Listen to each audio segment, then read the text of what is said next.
آپ نے فرمایا جو کثرت سے درود شریف پڑھے گا، یعنی کہ 10 دفعہ 100 دفعہ، فرمایا جو کثرت سے درود شریف پڑھے گا جنت میں اسے میرا پڑوس ملے گا۔ کون کون حضور کا پڑوس چاہتا ہے؟ لوگ دونوں ہاتھ کھڑے کرتے ہیں، اچھی بات ہے، جذبہ ہونا چاہیے، محبت کا تقاضا یہ ہے، لیکن بھائی اللہ کے نبی نے فرمایا کثرت سے کیا پڑھو، اور علماء نے لکھا ہے جو 300 دفعہ روزانہ پڑھے گا نا یہ کثرت میں آ جائے گا۔ یہ کس میں آ جائے گا؟ اب چھوٹا سا درود شریف بتاؤں آپ کو، چھوٹا سا، صلی اللہ علی النبی الامی، صلی اللہ علی النبی الامی، صلی اللہ علی النبی الامی۔ جیسے گلاب جامن کھاتے ہوئے مزہ آتا ہے نا، اور گلاب جامن کا نام سن کے منہ میں کیا آتا ہے؟ پانی آتا ہے نا، تو درود شریف پڑھتے ہوئے کیا ہے؟ مزہ ہے، دل لگے۔ آپ صلی اللہ علیہ وسلم نے فرمایا جو ایک مرتبہ درود شریف پڑھے گا اللہ کی 10 رحمتیں اس پر نازل ہوں گی، 10 گناہ اس کے بعد، 10 نیکیاں لکھی جائیں گی، 10 درجے بلند ہو جائیں گے۔ واہ واہ!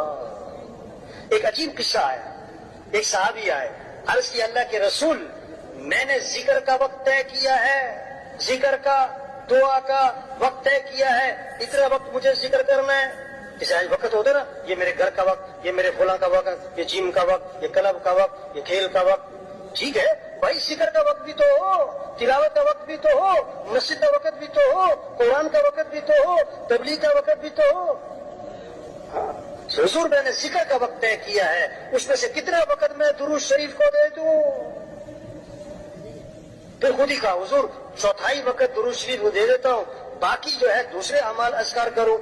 آپ نے فرمایا ٹھیک ہے، لیکن درود شریف زیادہ کر لو تو بہتر ہے۔ عرض کی حضور 1/3 وقت درود شریف کو دیتا ہوں، باقی 2/3 دوسرے اعمال، فرمایا ٹھیک ہے، لیکن درود شریف زیادہ کر لو تو بہتر ہے۔ اچھا میں آدھا وقت درود شریف کو دیتا ہوں، آدھا وقت باقی اذکار، فرمایا ٹھیک ہے، لیکن درود شریف اور زیادہ کر لو تو بہتر ہے۔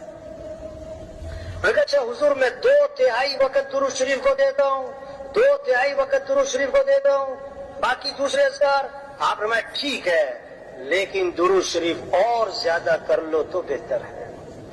اور اچھا پھر میں ایسا کرتا ہوں، میں سارا وقت درود شریف کو دیتا ہوں، میں درود شریف ہی پڑھتا رہوں گا۔ اللہ کے نبی نے فرمایا اِذًا تُکْفَىٰ ہَمُّکَ وَیُؤْفَىٰ